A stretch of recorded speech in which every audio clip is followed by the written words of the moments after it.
du coup, il y a trois pôles à traiter lorsqu'on traite des actifs numériques. Il y a à la fois le côté successoral, où là, je commence à avoir des successions des personnes qui détenaient à proprement parler des cryptoactifs.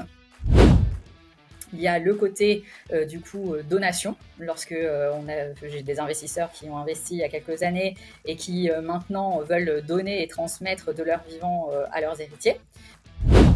Et ce qui était beau à voir, c'était qu'il était en train d'apprendre et d'initier à ses propres enfants justement ce monde des cryptoactifs, de la blockchain, du Bitcoin, qui eux étaient un peu restés à distance de tout ça. Et du coup, donc c'est une donation que j'ai fait qui est vraiment exceptionnelle dans la mise en place de ce dossier, parce que j'étais très très bien accompagnée à la fois par le client qui maîtrisait vraiment bien et à la fois par le cabinet Montaigne.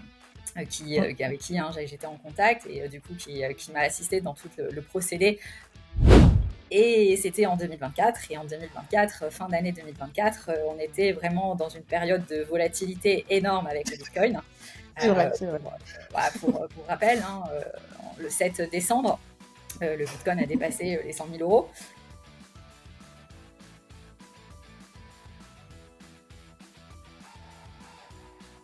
Et c'est parti. Bonjour Pauline.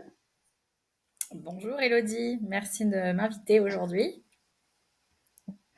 Merci à toi d'avoir répondu. C'est un plaisir pour moi. Tu es la première notaire en fait que j'interviewe, donc je suis très contente. J'ai prévu plein de questions pour toi.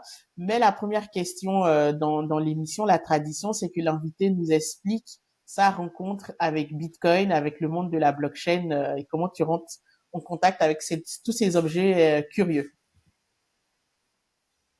Alors pour moi, c'était lors de ma création de mon étude notariale à Lyon, parce qu'il y a 2 ans, j'ai monté une étude à Lyon. À l'origine, je suis native des Alpes-Maritimes. J'étais notaire salarié sur Nice. J'ai eu l'opportunité de créer mon entreprise et donc mon étude à Lyon. Et quand je suis arrivée à Lyon, je suis arrivée en pleine crise immobilière et le marché lyonnais a été très impacté par cette crise. Donc, il fallait absolument que je trouve un autre moyen et en tout cas une autre matière sur laquelle je pouvais travailler. Et une de mes spécificités et de mes spécialités, c'est le droit des affaires. Et j'ai pu côtoyer plusieurs ingénieurs et qui m'ont fait rentrer dans plusieurs associations issues de la tech. Et c'est à ce moment-là où j'ai pu être mise en confrontation avec des dirigeants d'entreprises qui travaillaient dans l'IA par rapport aux cryptoactifs. Et c'est là où j'ai creusé un petit peu le sujet. Je me suis aperçue que chez les notaires, c'était méconnu, qu'il y avait très peu de notaires sur le territoire français qui s'intéressaient aux crypto-monnaies et en tout cas qui essayaient de chercher un peu plus loin dans cette voie. Et c'est comme ça que j'ai commencé à essayer de me renseigner sur quelles formations existaient sur le marché euh, à l'époque et qu'est-ce que je pouvais faire pour pouvoir me démarquer en tant que notaire et pour pour me spécialiser dans cette voie.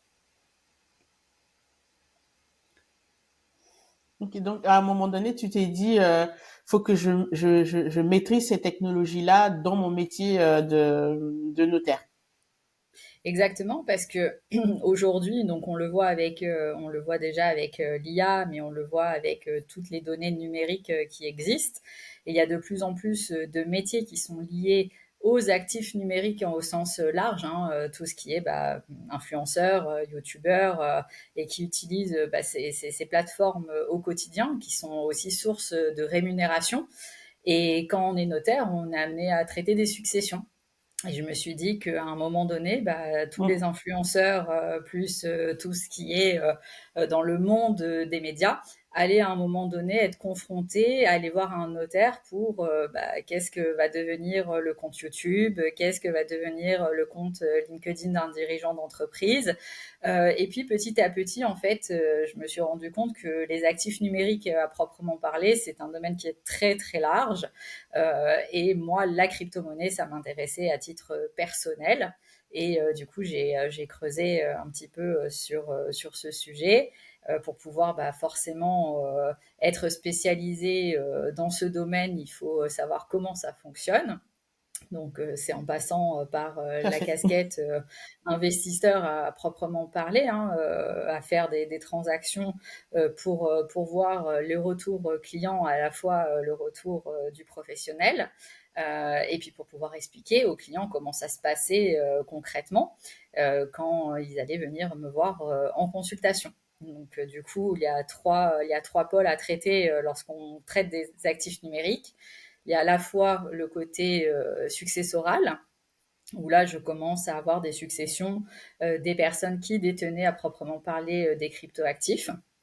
Il y a le côté, du coup, donation. Lorsque j'ai des investisseurs qui ont investi il y a quelques années et qui maintenant veulent donner et transmettre de leur vivant à leurs héritiers. Et j'ai aussi le côté vente, hein, qui est en train de se développer sur le territoire. C'est ça qui est compliqué pour les notaires qui n'ont jamais fait. Il y a pas d'antériorité. Donc, c'est à chaque notaire de mettre sa pierre à l'édifice, et c'est pour ça qu'on a décidé, avec le président de la Chambre de Nice, de constituer une formation, de mettre du coup en commun avec les notaires qui ont pu traiter des cryptoactifs, à la fois donation, testament, succession et vente. Et du coup, en ma qualité de délégué aux actifs numériques à la Chambre des notaires des Alpes-Maritimes, je suis en train de mettre en place avec le président de chambre des notaires, Maître Libouban, et toute l'équipe, bien entendu, de la chambre, des formations qui sont destinées justement aux notaires. Et dans les Alpes-Maritimes, on est 500 notaires. Donc ces formations qui sont en partenariat avec l'INAFON et avec l'EDEC vont être présentées lors de la prochaine Assemblée générale des notaires qui se tiendra le 4 novembre. Et du coup, on va pouvoir mettre en place des formations à partir du premier trimestre 2026 sur justement les actifs numériques et comment traiter l'ensemble des dossiers. Ah, ça, c'est vachement intéressant en fait qu'il y ait une organisation au niveau Oui, central parce que récemment, typiquement, bah, je discutais avec une notaire qui est pas très loin de chez moi, qui était un peu, elle savait qu'il y avait quelque chose à faire en fait sur le sujet et qu'il fallait se former, mais c'est ça. était un peu perdue sur par où je commence, comment je fais pour démarrer quoi. Alors, c'est très simple. Pour démarrer, il faut contacter à la fois nos instances en tant que notaire, parce que chaque notaire, du coup, chaque département a des chambres qui les représentent. Il faut aller voir du coup le président de chambre pour voir s'il y a des formations qui sont mises en place dans notre département. Et puis après, il y a beaucoup de sociétés qui font maintenant des interventions et des formations, notamment notaires et crypto.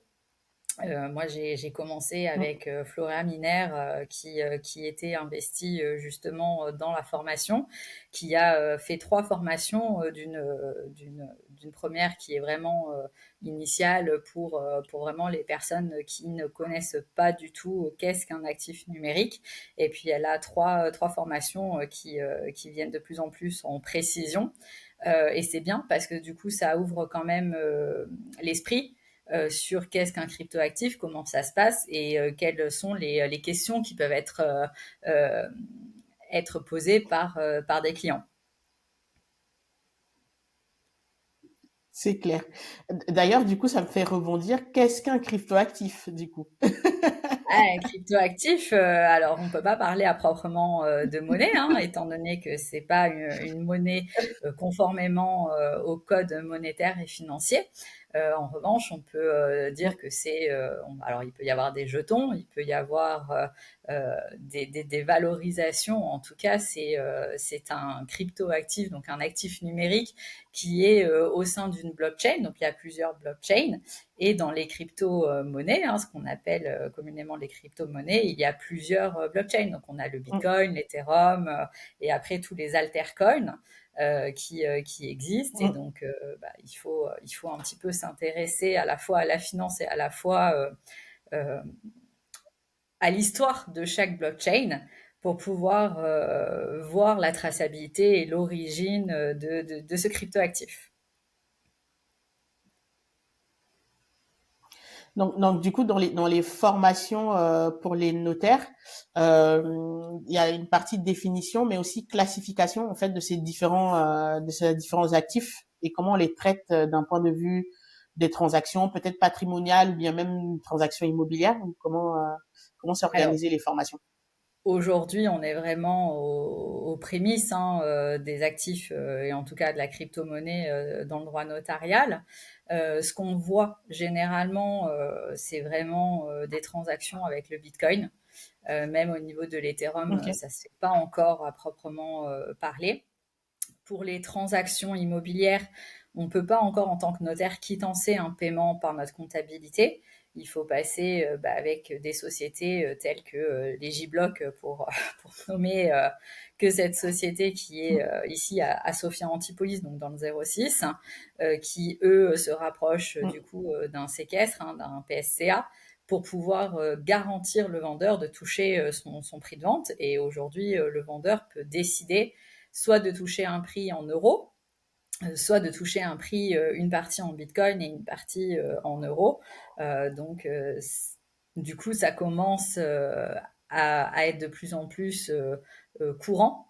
Voilà, on n'a pas encore énormément hein, de demandes, mais on en a quand même un peu plus toutes les semaines de savoir est-ce qu'on peut acheter un bien en bitcoin, est-ce que le notaire accepte les bitcoins, est-ce que des commerçants achètent aussi en bitcoin, par exemple à Cannes le maire de Cannes est très proactif pour les crypto-actifs et donc a autorisé certains magasins à accepter le paiement en crypto-monnaie. Donc ça va rentrer de plus en plus dans les mœurs. Bien évidemment, ça va pas se faire du jour au lendemain. Et puis, ce qui est vrai aujourd'hui ne le sera peut-être pas demain, étant donné que ça demande beaucoup de recherche, d'investissement, pour mettre en place des vrais protocoles à proprement parler. Aujourd'hui, on est vraiment au début, donc on ne peut pas dire qu'il existe un cadre d'acte en particulier et applicable à toutes les situations. Il faut vraiment coller à chaque personne et à chaque dossier. Ça marche.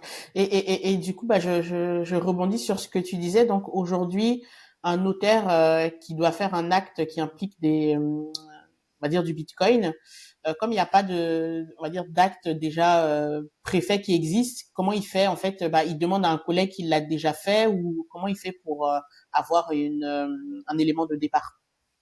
Eh ben, on n'en a pas. On n'en a pas. Donc, moi, quand j'ai fait ma première donation, il n'y avait pas de trame de donation à proprement parler.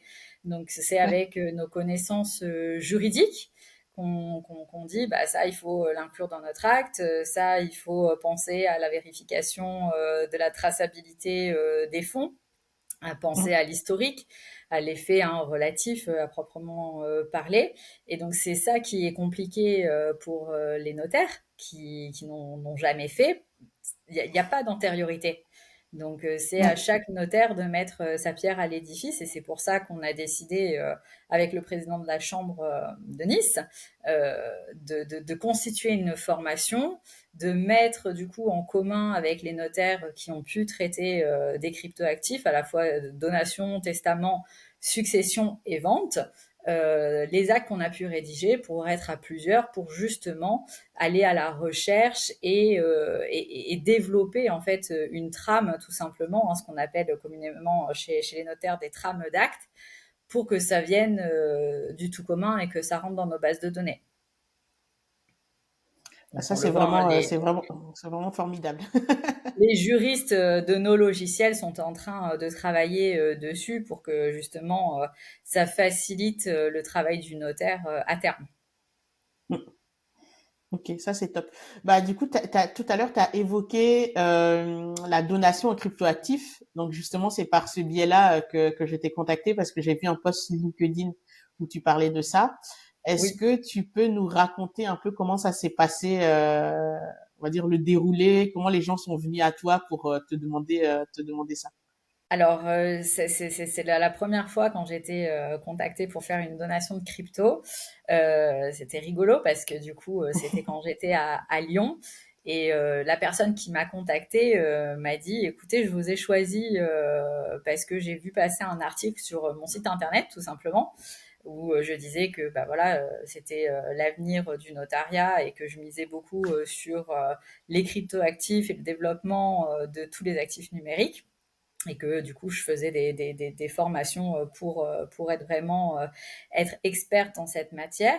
Et lui m'a dit, je vous ai choisi parce que bah, vous êtes à Lyon, mes enfants sont à Paris, et moi je suis dans le 06. Donc j'ai dit, écoutez, vous pouvez pas mieux tomber, étant donné que je suis du 06, que je suis montée à Lyon pour monter mon étude notariale. Mais bon, si vous voulez, on peut monter à Paris, faire la donation des cryptoactifs.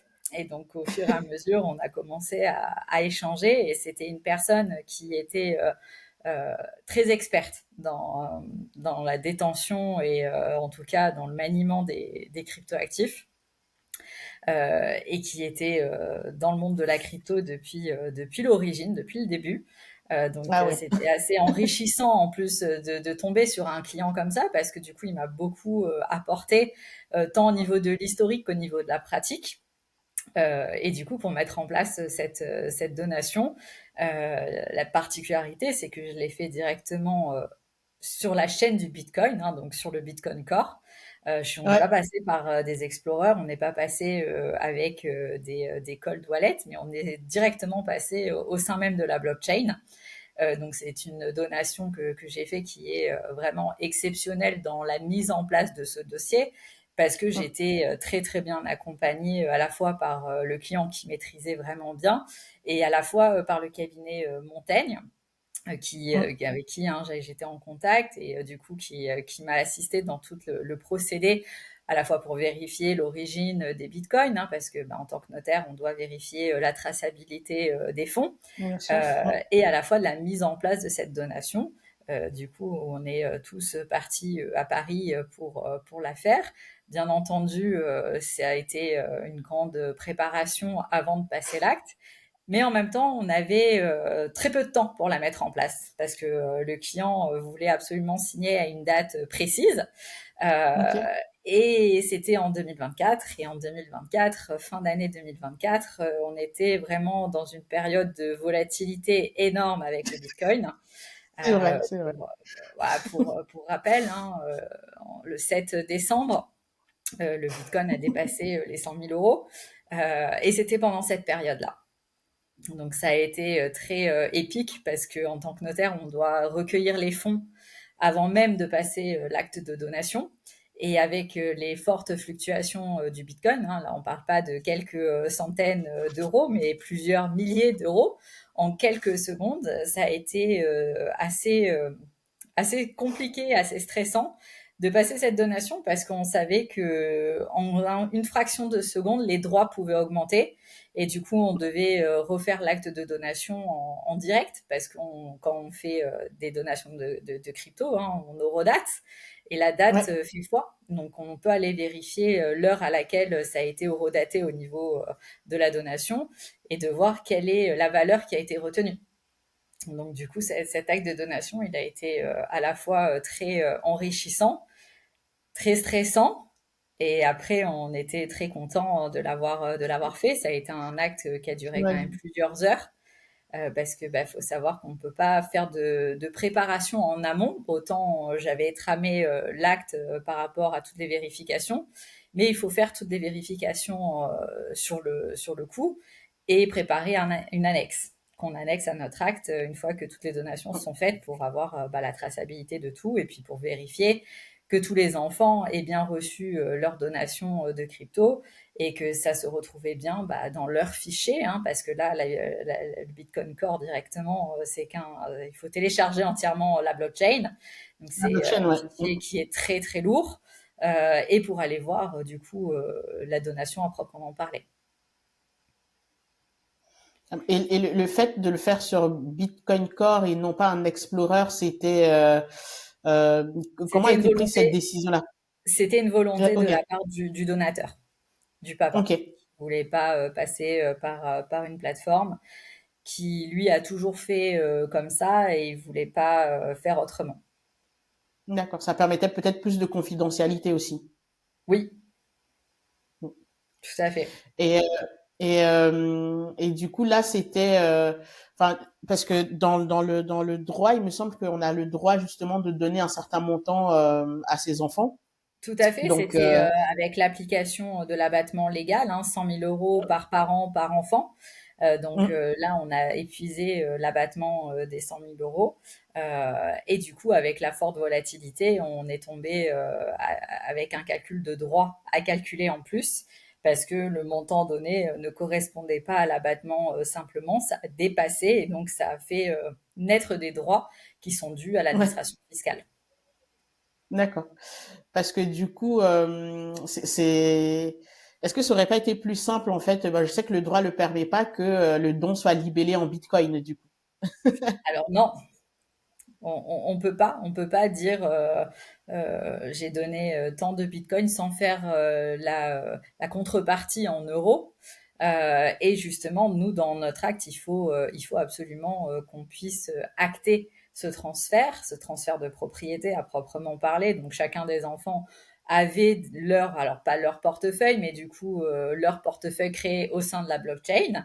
Donc, ils avaient Mhm, leur adresse vraiment de leur portefeuille dans le Bitcoin Core, hein, pour aller mm, récupérer leurs cryptoactifs.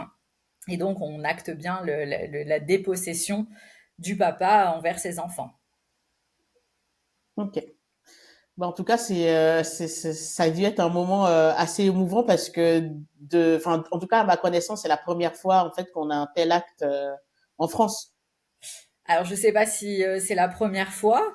Je sais qu'avant moi, il y a eu quand même d'autres, à mon avis, d'autres donations qui se sont faites. En tout cas, je pense que c'est la première fois qu'un notaire avait communiqué Mm. au travers des réseaux un acte de donation de cryptoactifs. Ouais. Et ce Ouais, en post tout cas, a été vu plus de 20 000 fois, ouais.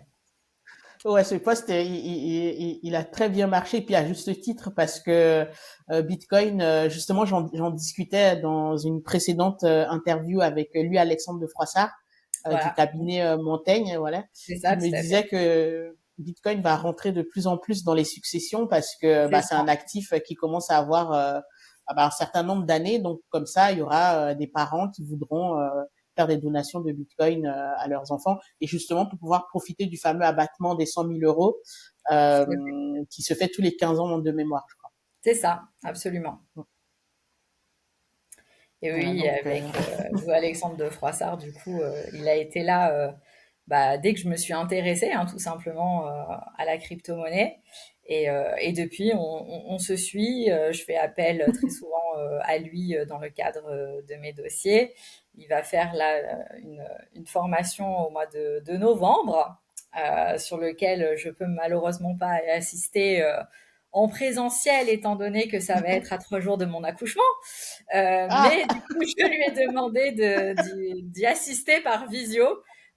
Donc, je suis très contente et j'ai vraiment hâte d'assister, bah voilà, cette formation, parce que bah pour moi, Alexandre de Froissart et le cabinet Montaigne, ils étaient là dès le départ. Et à chaque fois que j'ai des dossiers, je fais appel à eux, voilà, et à lui et à son équipe, notamment Paul Rucky, qui à chaque fois se déplace. Et c'est génial parce qu'à chaque dossier, on apprend de plus en plus de choses. Et puis, ça nous permet bah, d'avoir de plus en plus de cas, et de pouvoir aussi bah, en discuter avec d'autres notaires. ça permet d'étoffer comme ça la base de connaissances. Exactement. Et du coup, entre-temps, on a été un petit groupe de notaires où on se réunit une fois par mois, qui reprend à peu près une petite dizaine de notaires en France. Et donc, du coup, on fait des réunions une fois par mois, notamment avec Gwenaëlle Texé, avec Thomas Pezzetti, on est en train de monter un petit institut des notaires et de la crypto. Donc ça c'est bien parce qu'on est en train de faire beaucoup de recherches sur comment rédiger les actes, comment rédiger bah, les testaments, comment les conserver, quelles sont les étapes nécessaires pour ouvrir un dossier de succession. Donc c'est vraiment un groupe qui va monter bah, forcément en puissance et puis on essaie vraiment d'être actif sur ces points-là. Et le fait d'être à peu près partout dispatché sur le territoire, c'est bien parce que les Mm, clients aujourd'hui, ils nous téléphonent soit par rapport à notre localisation, soit par rapport à notre spécialité. tout à fait. Ouais, c'est bien. Je serai aussi à l'événement justement de Luce Alexandre pour Oui, voir discuter aussi avec des collègues à toi parce que moi ça m'intéresse beaucoup justement de voir comment l'activité de notaire va se transformer par rapport à ça. Parce que je me souviens, je suis d'ailleurs tombée ce matin sur une vidéo sur BFM TV qui date il y a 6 ou 7 ans oui. où la personne disait que avec Bitcoin, on risque de voir disparaître le métier de notaire ou ce genre de choses. Mais moi, j'ai l'impression que ça sera plutôt une transformation qu'une disparition. Alors le métier de notaire en tant que tel, il pourra pas disparaître parce que on Mm, intervient quand même toute la durée de vie hein, d'une personne, parce qu'on va pas mm, voir le bien sûr. notaire que à la fin. On va voir le notaire tout au long de sa vie, hein, notamment pour tout ce qui est contrat de mariage, acquisition, Mm, pax, testament. Les testaments, on les refait assez régulièrement au cours d'une vie et puis notamment pour anticiper la succession. Donc le notaire est quand même présent, très présent dans mm, la vie d'une personne. Et justement, il faut que le notaire se mette à jour avec les nouvelles technologies, que ça soit avec de l'IA, que ça soit avec des cryptoactifs. Et il faut qu'on se développe tout simplement et qu'on développe nos connaissances sur l'avenir. Voilà. Donc, je pense pas que le métier de notaire à proprement parler puisse disparaître. En tout cas, on a encore un petit peu de répit, je pense, c'est ça. d'ici à ce qu'on soit plus là. Mais non, non, je pense que honnêtement, le notaire a tout à fait sa place pour traiter des actifs numériques. Tout à fait. Et c'est très bien en fait que on ait comme ça des synergies qui se créent même à l'échelle nationale pour faire avancer les choses. Tout à fait. Bah, du coup, c'est un Mm, sujet quand même qui est avec beaucoup de ressources et les mm, notaires, en tout cas, qui font partie de ce petit groupe, sont vraiment des notaires investis et sont curieux et sont mm. dans la recherche et dans la performance, en tout cas, de développer quelque chose de durable pour le notariat au niveau national. C'est vraiment top et puis aussi aider on va dire l'évolution même du droit C'est fiscal en ça. fait parce que c'est nouveau pour tout le monde. Alors oui, alors le droit fiscal, du coup, pour nous, c'est compliqué parce qu'il faut qu'on se mette à jour à toutes les mises à jour. Et l'État français, bah, forcément, crée des contraintes de plus en plus. Et donc, il faut savoir allier à la fois le juridique, le cadre d'acte et le cadre fiscal. Et aujourd'hui, les Mm, clients qui viennent nous voir, bah, forcément, c'est pour avoir un impact au niveau de leur fiscalité et savoir qu'est-ce qu'ils peuvent faire dans la légalité. c'est ça. Et pour en revenir justement à cette première expérience, à titre personnel, maintenant, qu'est-ce qui t'a le plus marqué en fait dans ce premier acte de donation? Est-ce que c'est le volet technique? Est-ce que c'est le côté la réaction du client parce que j'imagine qu'il devait être tout content au moment de la finalisation. Quels étaient les moments forts pour toi? En fait, ce dossier, il a été super dans tous les sens parce que ça alliait tout en fait, ça alliait la recherche, ça alliait la finalité et la concrétisation d'avoir pu passer un acte de donation. Quand on a passé l'acte, il faut pas oublier qu'un notaire, une fois qu'il passe un acte, il doit l'enregistrer et s'est posé la question de savoir est-ce que les personnes en face qui font l'enregistrement de l'acte allaient comprendre mon acte.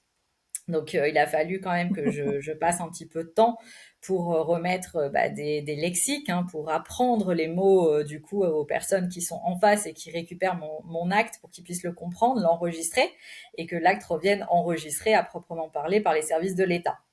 Donc tout était excitant dans ce dossier.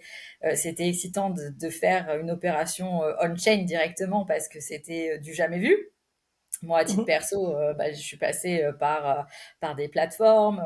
J'ai testé des cold wallets, donc je faisais des opérations directement, soit en cold wallet, soit en ledger, soit en trésor, soit avec des plateformes. Donc ça, je maîtrisais déjà bien. Mais j'étais Mhm. jamais passée au sein même de la blockchain. Donc ça, c'était ultra excitant à apprendre. Je suis tombée honnêtement sur un client en or qui maîtrisait vraiment tous les sujets et tous les points spécifiques. Et du coup, j'ai énormément appris avec ce client-là. Et ce qui était beau à voir, c'était qu'il était en train d'apprendre et d'initier à ses propres enfants justement ce monde des cryptoactifs, de la blockchain, du Bitcoin, qui Mhm. eux étaient un peu restés à distance de tout ça, alors même que leur papa travaillait au sein même de la blockchain depuis des années. Mhm. Donc ça, c'était Donc, très important et très pour lui, émouvant c'était un au peu, niveau de la ouais, donation. voilà. Ce que j'allais dire, ça devait être très C'est beau. émouvant. C'était une passation un peu, Bah, c'était une passation de plusieurs années où cette personne a mhm. cru au Bitcoin depuis l'origine, tout simplement, parce que nous, on a pu aller retracer quand est-ce qu'il avait investi, et c'était depuis Mhm. l'origine. Et ce qui était très rigolo, c'est que il m'a dit, moi, j'ai perdu beaucoup d'argent, j'avais investi, la société a fait faillite, j'ai été contacté par le mandataire pour récupérer les bitcoins, mais bon, vu que j'y croyais pas trop, je suis pas allée à la fin de cette procédure. J'aurais dû, parce que du coup, les personnes ont été indemnisées, donc j'aurais pu avoir 40 fois plus de bitcoin aujourd'hui que ce que je n'en avais réellement. Donc c'était vraiment toute une histoire en fait. À chaque fois que j'ai rencontré le client, il avait chaque fois une anecdote supplémentaire. Et donc pour moi, c'était vraiment le dossier qu'on rêve tous d'avoir. Un dossier très passionnant. Ah oui, très très passionnant. Du coup, ce dossier, il fallait le faire vite. On avait quand même peu de temps. Mais du coup, j'ai rien fait d'autre pendant le temps où je devais traiter ce dossier. J'étais tellement à fond dans la recherche, dans la rédaction, dans la compréhension de tout ce qu'il fallait mettre en place pour pouvoir régulariser cette donation et que cet acte soit publié, hein, tout simplement, enfin, enregistré en l'occurrence, que ça a été un mois très intense. Très intense.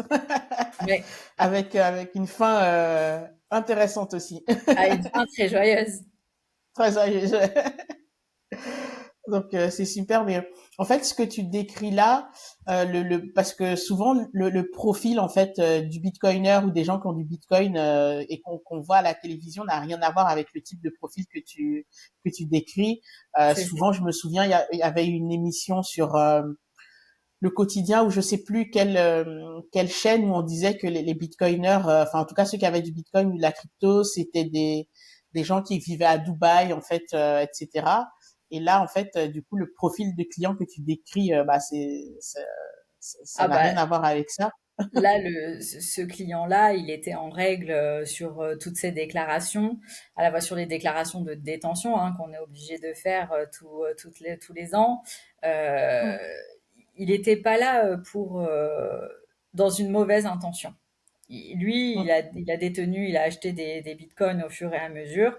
Et aujourd'hui, ce qui l'intéressait, c'était de passer par un acte de donation. Bien entendu, pour écraser la plus-value, parce que quand on fait des donations, on écrase les plus-values et donc on n'est pas redevable de cette mm. plus-value. Mais c'était au-delà du fiscal, c'était transmettre à ses enfants, préparer sa succession.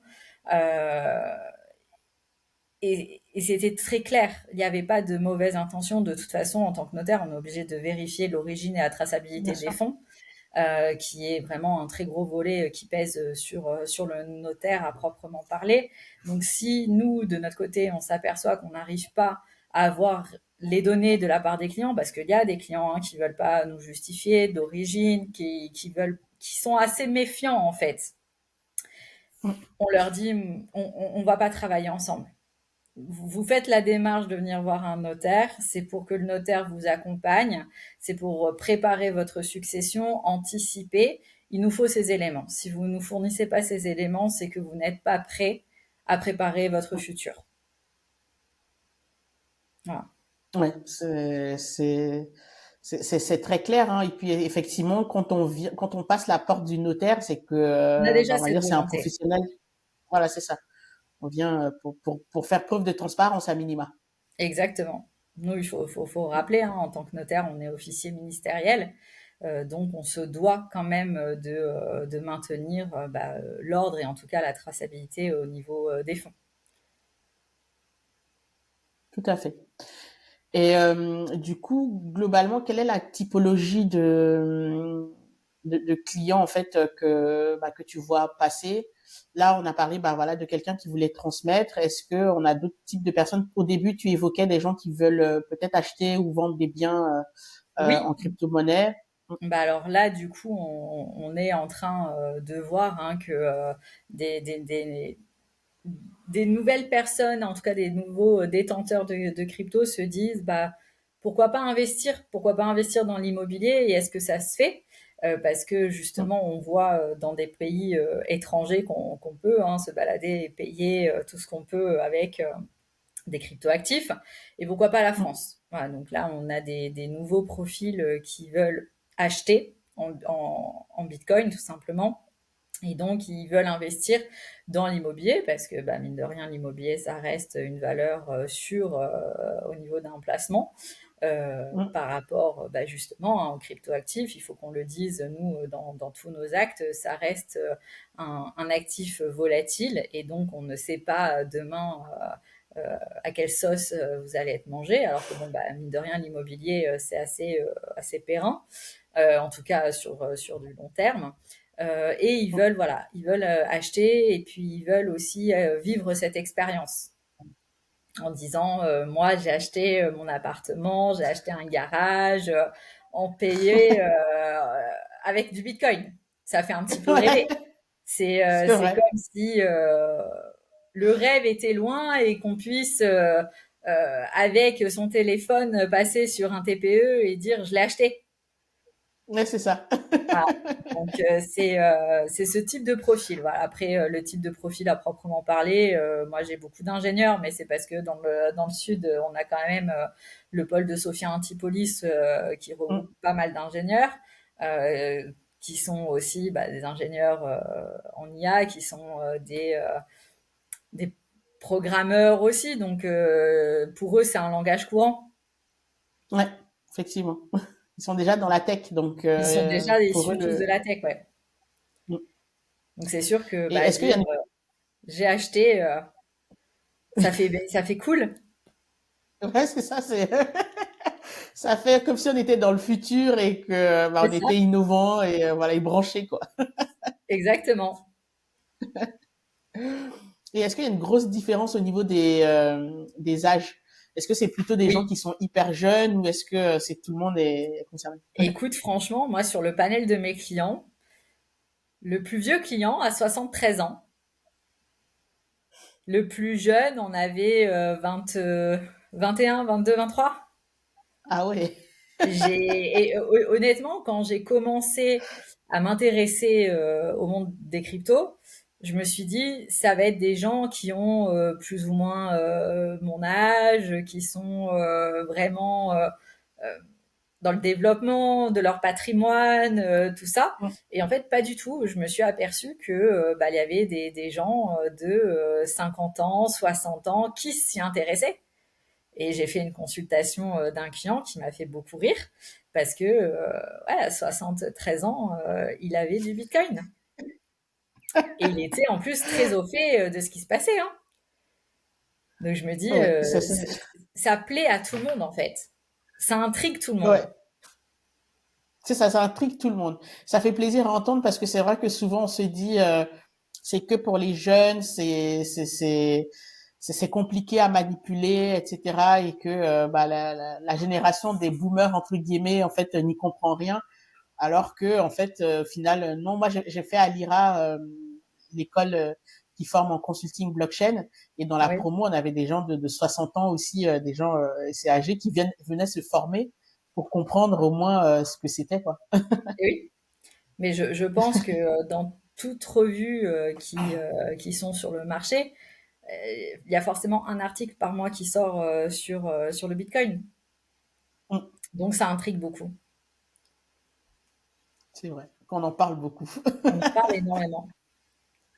Ouais. Souvent en mal, mais en tout cas, on en parle. Oui, oui, souvent en mal, mais alors je pense que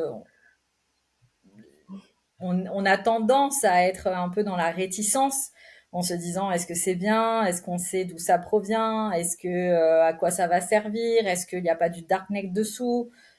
Mm, Donc forcément, c'est nouveau et quand c'est nouveau, c'est sujet à interprétation, c'est sujet à questionnement. Euh, mais en même temps, c'est par rapport aux questions qu'on se pose qu'on peut avancer sur ce sujet. bien sûr, c'est clair.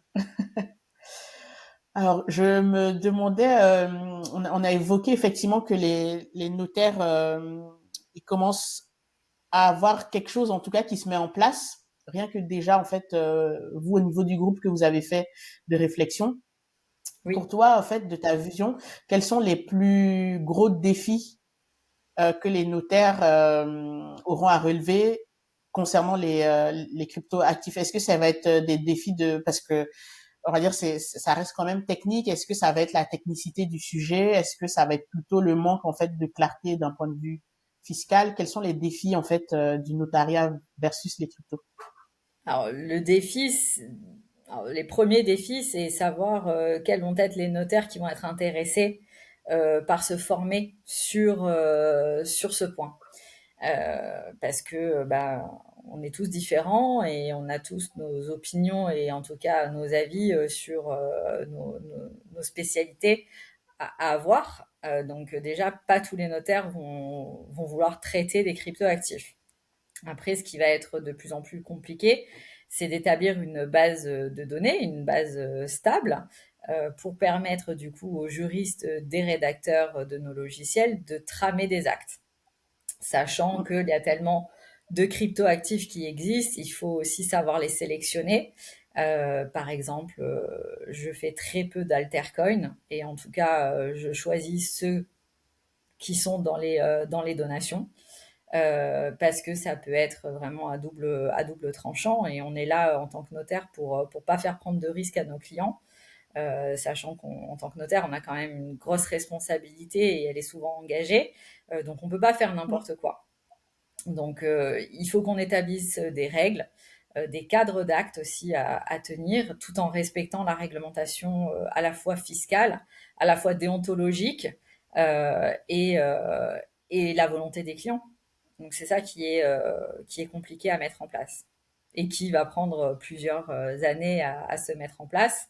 Nous, en tant que notaire, on a la volonté de développer ce domaine, mais il ne faut pas oublier que derrière les notaires, bah, on a aussi la Banque des territoires, hein, communément appelée la CDC, la Caisse des dépôts.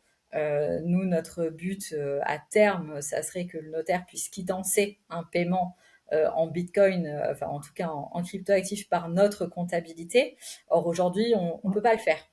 Aujourd'hui, notre banque, hein, qui est la CDC, ne nous autorise pas à récupérer des cryptoactifs pour le compte des clients. Et donc, c'est quelque chose qui va se mettre en place dans les prochains mois, dans les prochaines années.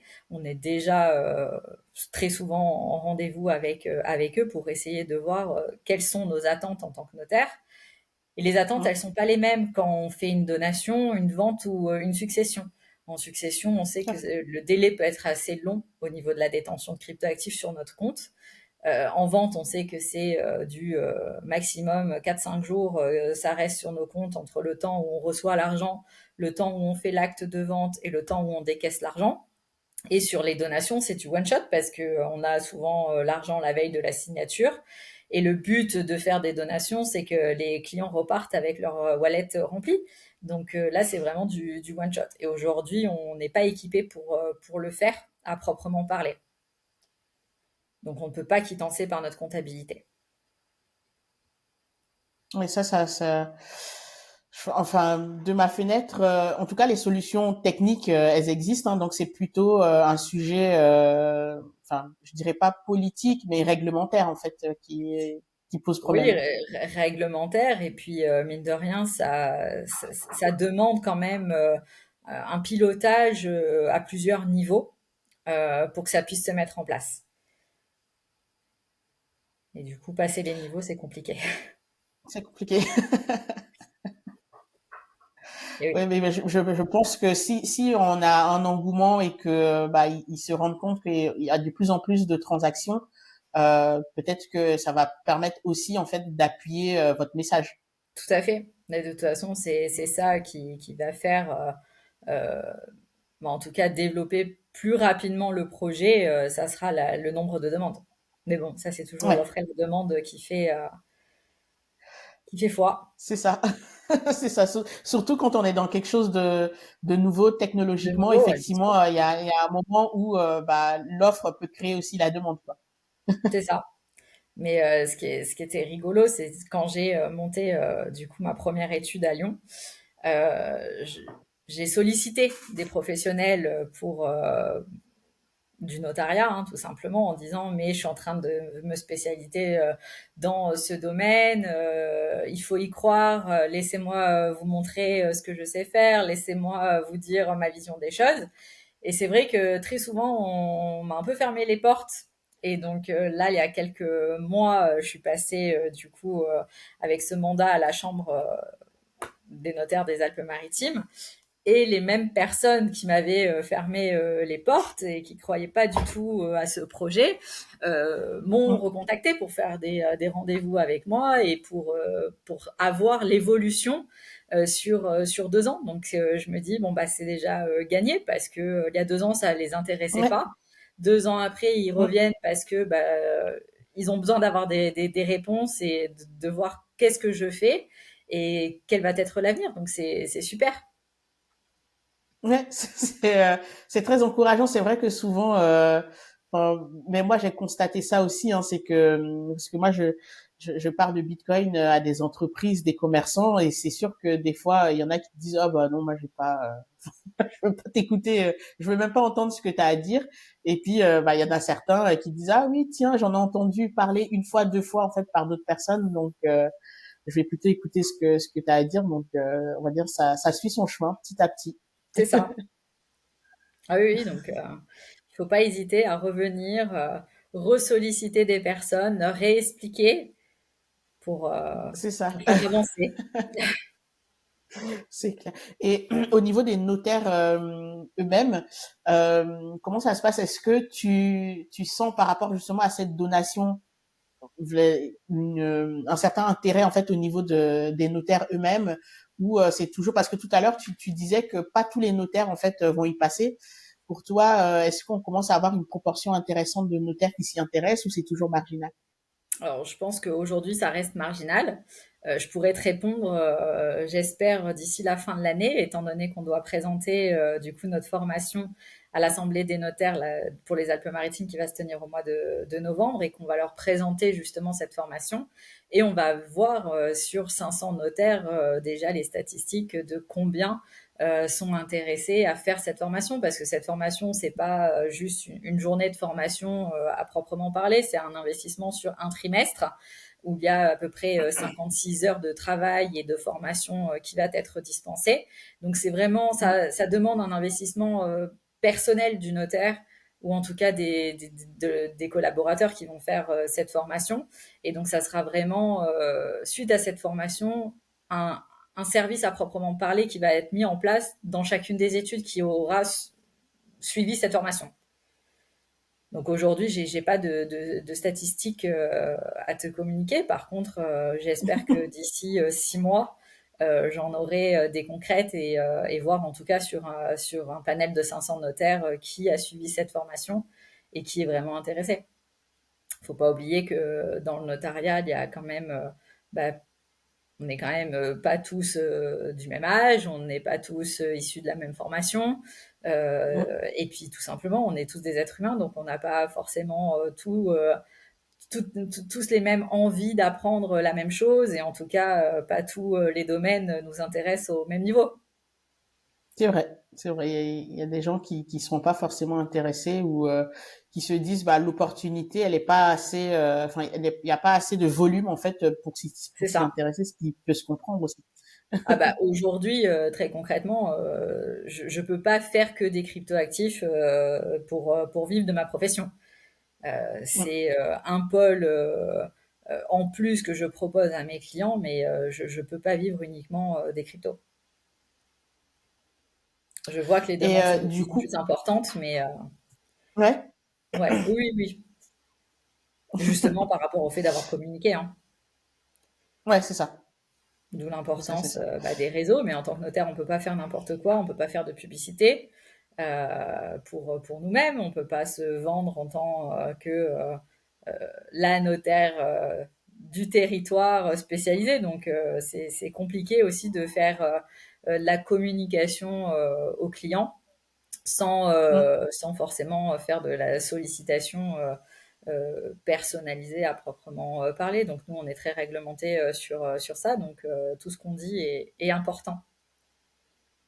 Donc là, moi, mon but, c'est de dire aux personnes qui regardent à la fois mes posts euh, LinkedIn et à la fois les personnes qui sont intéressées, sachez que les notaires sont en train de se former et qui sont habilités à vous répondre.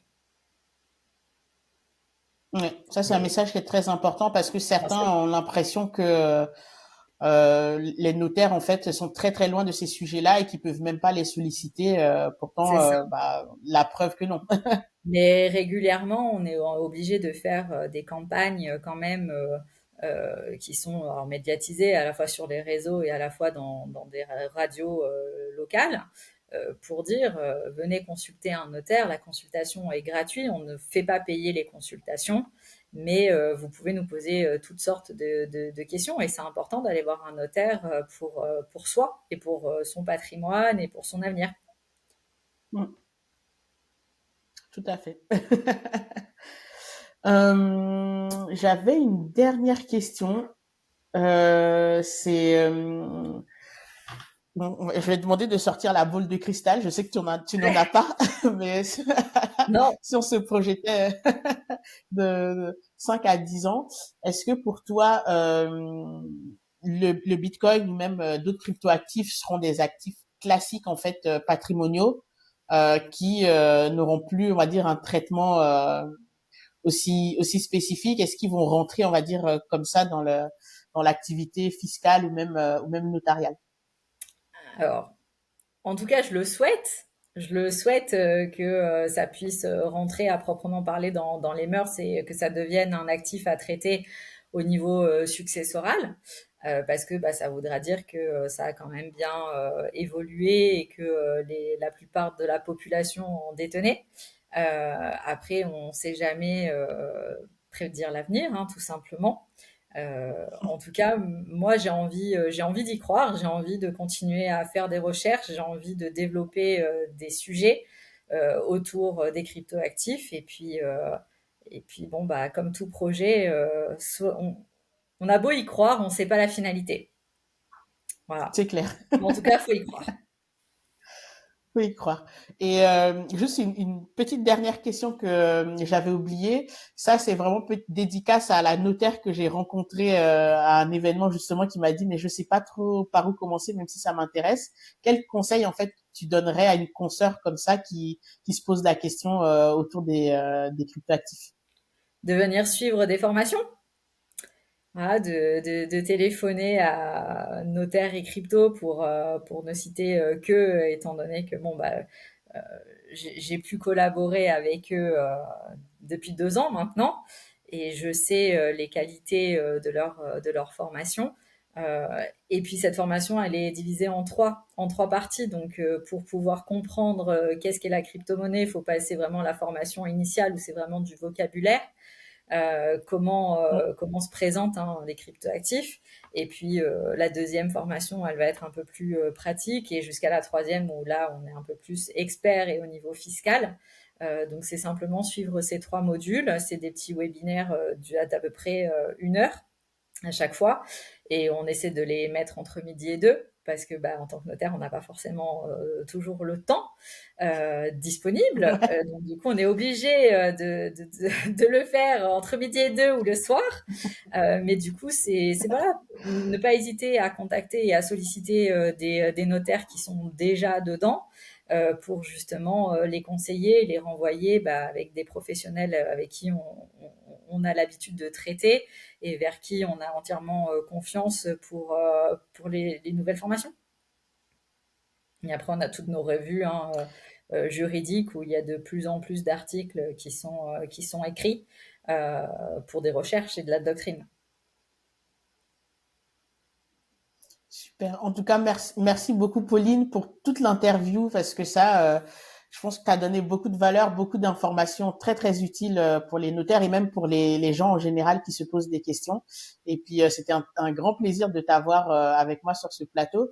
J'espère que tu pourras revenir pour nous donner les Oui, fameuses statistiques qu'on a évoquées tout à l'heure et pour faire un peu le point sur le notariat et les cryptoactifs. eh ben, avec grand plaisir. Merci à toi.